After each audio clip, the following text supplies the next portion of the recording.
I want to start by apologizing if my voice sounds a bit off, as I'm recovering from being ill. Why can't I finish anything? Hello everyone, my name is Ben Dane, and welcome to another week of Life Commentary. The question, why can't I finish anything, has stuck with me for the majority of my life, as I'm sure it has for many of you. But why is it so difficult to finish the things we start? Why is it that we never seem to be able to achieve our dreams? Unfortunately, there's no easy answer to this. But today, I'll be talking about several things that can hold us back, as well as some techniques I've learned over the years that help keep me motivated. For me, finishing things was always quite difficult.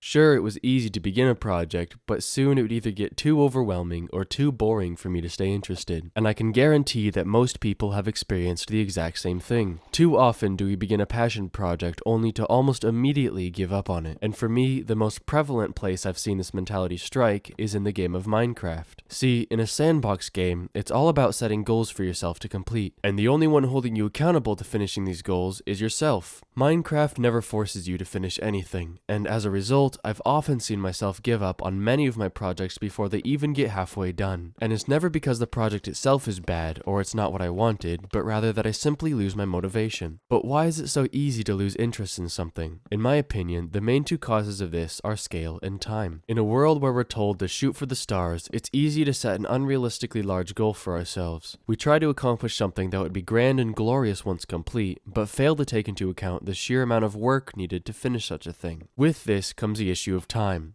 It's all too common for people, myself included, to become disappointed when we can't complete a project in the time we thought it would take. And these two things combined make it extremely easy to lose passion and our desire to work on a project. But then, what should we do when we inevitably experience this lack of motivation? Sadly, there's no one solution fits all, but that doesn't mean there's nothing you can do. One of the easiest things to do to combat a loss of motivation is to split your projects into small chunks. If you try to tackle a project all at once, you can easily get overwhelmed and consider it to not be worth the effort. But if you split it up, you allow yourself to have little successes along the way, rather than just one long, arduous journey towards completion. For example, sticking to the game of Minecraft, if you were to build a mega base, it would be unwise to simply jump in and try to build everything all at once. A better way of tackling that would be to build one part of it, then allow yourself to take a step back and reevaluate where you are with it and where you want it to be. And to add on to this, it's always a good idea to take lots of breaks. Spending time away from a project may seem counterintuitive, but it allows you to rest your mind and give you a fresh perspective on what you're working on. On top of this, it also distracts you from the project itself. If you spend too much time thinking about something without breaks, you're inevitably going to get bored of it. In general, the longer you spend thinking about something, the quicker you'll lose interest. Too much of a good thing can make it less enjoyable. It's important to give yourself time away so that the time you spend on a project is more appreciated and enjoyed. But let's say you've tried these things to no avail. What then can you do? If you've already tried to keep yourself motivated for something and it just doesn't seem to work, then I would recommend inviting someone else onto the project. By allowing another person to help you, you've not only lessened your workload, but you've also brought in another perspective. No two people tackle the same project in the exact same way. If you keep hitting roadblocks, perhaps another set of eyes is all you need to find solutions that'll keep you going. And with another person, things can get accomplished much faster, alleviating the issue of projects moving slowly. Something that would have taken an entire day can be finished in a matter of hours. Not to mention the fact that your friends will be good at things that you aren't, and vice versa. This will make things go faster simply because you won't have to agonize for hours trying to do something you may not enjoy. You can simply allocate that project to someone else who may be better fit for it. I myself used to only build solo, thinking that building with others would only taint the image I had in my mind of what I wanted my build to become. But since then, I've been more open to the idea. And because of it, I've been able to experience the joys of sharing a goal with others. Some of my favorite builds I've ever made have been in collaboration with friends. Being able to bounce ideas off of each other and segment projects based on skills makes things exponentially more enjoyable. Heck, even if it doesn't turn out the way you hoped, just the experience of doing something with friends is worth it. So the next time you can't seem to bring yourself back to doing something you want to complete, try splitting it up, taking breaks, or inviting someone else along. Ultimately, trying to achieve great things on your own is never going to be easy, but that doesn't mean you shouldn't try. And if all else fails, it may be time to set smaller, more achievable goals for yourself. If you enjoyed this video or found it at all helpful, consider leaving a like, as it would be greatly appreciated. And if you want more like this, consider subscribing. I'll be putting out a new video in this format each week for the foreseeable future. And if you haven't seen the previous week's videos, I have a playlist with all of them on my channel for easy watching. That's all from me. I've been Ben Dane, and I'll see you another time.